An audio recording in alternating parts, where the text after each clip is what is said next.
Halo teman-teman Multiverse Indonesia yang budiman, kembali lagi dengan persoalan breakdown trailer, di mana kali ini kita akan membreakdown serial abang kalian, Loki. Bagi yang belum subscribe, bisa langsung subscribe sebagai dukungan kalian kepada kami dan channel ini. Juga bagi yang belum nonton breakdown trailer What If dan Falcon and the Winter Soldier, bisa klik link sebelah kanan atas.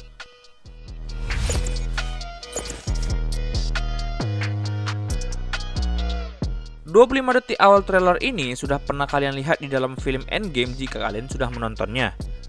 Di saat inilah, berbagai pertanyaan dan teori apa yang terjadi kepada Loki bermunculan. Maka, di trailer ini memberikan kita secercah jawaban untuk melihat sekilas apa yang sebenarnya terjadi. Seperti yang kita tahu, setelah Loki memegang Tesseract, dia pergi ke suatu tempat yang berisi padang gurun yang ada di wilayah bangsa Mongol jika kita menilai dari penduduknya.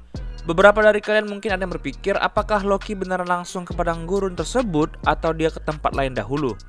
Karena seperti kita lihat, penutup mulut dan borgolnya terlepas pada adegan ini. Namun dengan observasi yang cukup, kami menilai bahwa Loki benar-benar berteleportasi dan mendarat di gurun pasir tersebut. Dinilai dari pakaian dan luka yang ada di dahi kirinya. Jadi bagaimana dengan borgol dan penutup mulutnya? Well, as you guys can see, ada beberapa pecahan logam di sini. Jadi mungkin borgol dan penutup mulutnya terpecah menjadi beberapa potongan. Seperti kita sadari juga, adegan ini kurang lebih mirip seperti Iron Man yang baru saja berhasil menyelamatkan dirinya dari gua. Dimana pada adegan itu, ialah titik awal Tony melakukan penebusan atas dosa yang diperbuat dirinya dan perusahaannya. Apakah ini menjadi penanda yang sama untuk Loki?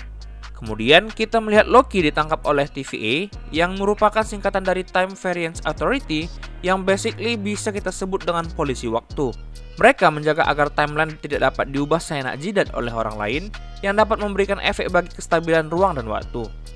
Markas mereka berada di zona yang disebut Null Time Zone, di mana seperti yang dikatakan karakter yang diperankan oleh Owen Wilson, di tempat ini No, time passes differently here in the TVA. Lalu siapakah Mobius M. Mobius? Di komik, ia adalah eksekutif manajer senior di TVA. Tampaknya sebuah jabatan yang tidak main-main ya. Nama Mobius juga sama dengan nama model untuk time travel yang berhasil ditemukan Tony pada Endgame. Shape of a Mobius strip inverted, please. Processing. Pada Loki juga kita bisa melihat dirinya dipakaikan kalung yang mungkin ialah penekan kekuatan, seperti kita lihat yang dipakai oleh mutan. Semenjak MCU sudah mengadopsi sistem multiverse, perkataan Mobius yang ini membuat kita berpikir bagaimana TVA seperti benar-benar mengenal Loki. Because we both know you love to talk.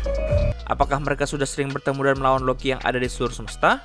Pada adegan ini terlihat pasukan TVA atau yang disebut Chrono Monitors memasuki tenda yang jika dilihat di background terdapat orang-orang yang memakai pakaian yang sama dengan bangsa Mongolian yang menemukan Loki. Jadi mungkin saja mereka di sini sedang dalam misi untuk menangkap Loki. Kemudian kita melihat seseorang dengan hoodie menyerang salah satu dari Chrono Monitors. Dan melihat keadaan yang berada di rumput sama dengan adegan yang sebelumnya, bisa saja ternyata yang dicari Chrono Monitors bukanlah Loki, melainkan sosok ini. Namun mereka malah yang menjadi santapan oleh sosok berhoodie ini. Kemudian kepada adegan di mana Loki baru saja melihat cermin, jika dilihat baik-baik pada pantulan cermin tersebut, terlihat Loki yang sedang memegang scepter yang berisikan Mind Stone dan lingkungan yang tidak asing. Yaps, cermin tersebut sama dengan cermin yang sama saat Loki berada di menara Avengers melawan Tony Stark alias Iron Man. Apakah mungkin jika Loki yang ditangkap oleh TVA tadi menolong Loki pada film Avengers bagaimana cara untuk menang? Glorious. Kemudian kita melihat Loki dibawa ke hadapan hakim dan di dinding terdapat 3 wajah yang terukir dengan sangat detail. Ketiganya adalah Timekeepers yang merupakan ciptaan dari He Who Remains. Kehadiran Timekeepers adalah sebuah hadiah bagi masa depan karena mereka mengajarkan ke siklus kehidupan yang baru atas segala kesalahan di masa lalu agar tidak terulang lagi. Dan kemudian kita juga mendapati patung ketiganya sebagai simbol dari TVA. Melihat lagi adegan ini dengan jelas, kita bisa melihat seperti ada lemari layaknya perpustakaan di setiap lantainya. Bisa jadi ini adalah perpustakaan yang menyimpan catatan segala kejadian dari setiap semesta layaknya Hall of Knowing pada komik Thor God of Thunder volume 3. Kemudian Mobius menunjukkan Loki beberapa hologram yang sepertinya menunjukkan seluruh jalan hidupnya yang seharusnya. Seperti dikalahkan Avengers, menjadi penyelamat Asgard pada Ragnarok, dan dibunuh oleh Thanos yang menyebabkan dia berpaling. Kemudian kita ditunjukkan scene di mana Chrono Monitors yang nampaknya baru keluar dari pintu portal mereka untuk mencari seseorang dalam supermarket yang bernama Roxxcart, di mana mengingatkan kita kepada perusahaan Roxxon yang hampir selalu muncul di setiap film Marvel. Kemungkinan besar kayaknya Roxxcart ini adalah anak perusahaan dari Roxxon. Loki tampak memakai pakaian yang berbeda yang tampaknya dia menerima pekerjaan yang ditawarkan TVA kepadanya, terutama setelah melihat dirinya yang tewas setelah dibunuh Thanos. Dan lagi-lagi, kita melihat sosok berhoodie tersebut memantau pergerakan mereka kali ini dari CCTV. Di scene ini tampaknya TVA melakukan penilaian terhadap Loki. Sulit apa yang sedang mereka nilai, yang pasti bukan kekuatan karena kita yakin untuk saat itu, kekuatan Loki diredam oleh kalung yang dipakainya. Kemudian, Mobius seperti bertransaksi dengan anak kecil dan terdapat ukiran seorang iblis yang mirip seperti Mephisto. Apakah mungkin anak kecil tersebut ialah murid dari ajaran Mephisto? Jika iya, berarti Mobius dan TVA bisa jadi melakukan kerjasama dengan pengguna sihir hitam. Well, tapi ya udahlah ya, kayaknya itu pengandaian yang terlalu jauh.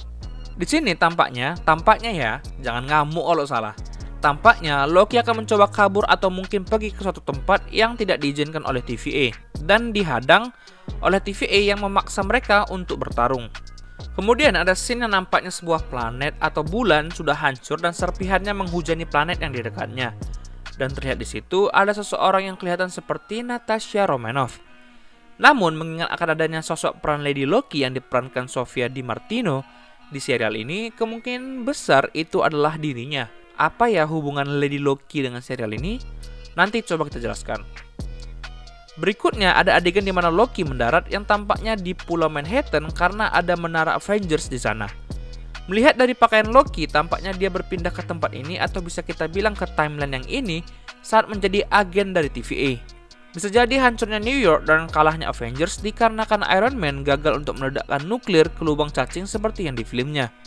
Atau efek dari yang dilakukan Loki di adegan yang ini, di mana kami berpendapat bahwa Loki yang menjadi tahanan TVA akan membantu Loki dari timeline lain cara mengalahkan Avengers. Glorious. Pada adegan ini, Loki berada di tempat yang tampaknya sama dengan adegan yang ini, tempat sang Lady Loki atau Black Widow, yang manapun kalian suka, berusaha melakukan sesuatu sebelum planet tersebut hancur total. Kemudian pada scene ini, kita seperti melihat Loki yang sedang berdansa di suatu masa di mana sepertinya zaman Romawi kuno, karena terdapat angka Romawi di dinding salah satu bangunannya. Scene yang ini sepertinya masih memiliki hubungan saat scene di Roxxcart. Sedangkan yang ini, kita menduga bahwa Loki pada timeline yang ini, timeline yang berhasil mengalahkan Avengers yang tadi kita ceritakan, menjadi raja atau pimpinan dari manusia yang tersisa, karena kita melihat sebuah tahta dari tanda L di atasnya. Kemudian pada scene ini menceritakan sebenarnya misteri yang ada di dunia mengenai D.B. Cooper. Siapa ya D.B. Cooper?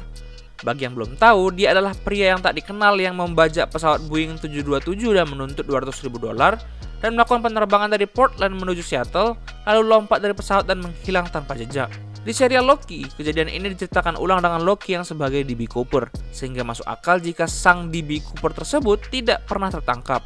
Dan pada adegan yang ini, Loki dijemput tiba-tiba dengan jembatan Bifrost. Nah, agak ada kebingungan di sini. Ketika di pesawat, Loki seperti terdengar mengucapkan nama Heimdall untuk bersiap-siap menjemputnya dengan jembatan Bifrost. Namun, pada trailer resmi di channel Marvel Entertainment, Loki tidak mengatakan Heimdall, melainkan I'm down. Mungkin saja di sini Loki beneran bekerja sama dengan Thor dari timeline yang ini, bukan Heimdall. Karena kita tahu sebelum I'm down dia mengatakan brother. Untuk menyelesaikan sebuah misi dengan cara menyamar menjadi D.B. Cooper yang akhirnya malah membuat misteri bagi dunia nyata. Well, mengingat bagaimana Thor selalu mencintai Loki sebagai adiknya walaupun dia seseorang yang jahat. Dengan ini, admin Dustin, salah satu admin Instagram kita, mengatakan bahwa mungkin saja itu Lady Sif, di mana kita tahu seperti di serial Agent of S.H.I.E.L.D. season 1 episode 15, ia bertugas mencari kriminal.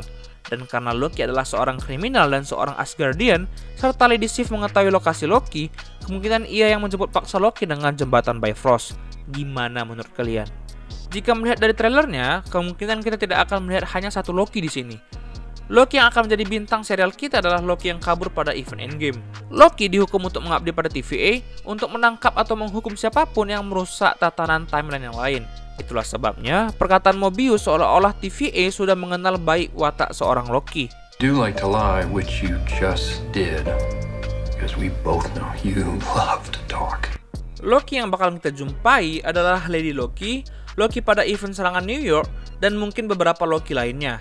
Pendapat kami, kemungkinan salah satu dari Loki tersebut, atau mungkin Lady Loki, semenjak dunianya hancur yang mungkin disebabkan misi yang dilakukan Loki TVA di dunianya, yang kemudian bakalan menjadi sosok berkerudung tersebut.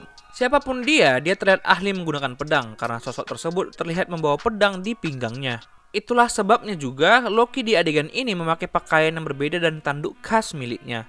Karena ini bukanlah Loki yang direkrut TVA, melainkan Loki dari event serangan Chitauri pada film Avengers. Begitu juga dengan logo Loki yang selalu bergantian dan terlihat memiliki font berbeda dari setiap hurufnya, seperti terlihat berusaha menyatukan diri satu dengan yang lain. Seolah menjelaskan bahwa Loki bakalan menyamar menjadi banyak identitas, atau mungkin karena kita bakalan melihat banyak Loki dari berbagai timeline, atau mungkin Loki dari TVA bakalan berusaha membunuh semua Loki yang ada agar dia menjadi satu-satunya Loki yang tersisa. Bagaimana menurut kalian breakdown kami? Seperti yang kita bilang sebelumnya, kami mohon maaf jika ada kesalahan dalam membreakdown trailer, karena memang bukan spesialisasi kami. Kami membuat video ini semata-mata mengalirkan ekspresi dan memuaskan dahaga subscriber dan follower tercinta. Jika ada detail yang terlewatkan, coba buat di kolom komentar. Tetap berikan like dan share ke teman kalian semuanya dimanapun mereka berada. Yang belum subscribe, segera subscribe. Yang belum hidupkan lonceng notifikasi, segera hidupkan juga ya. Akhir kata kita ucapkan terima kasih. See you on the next video.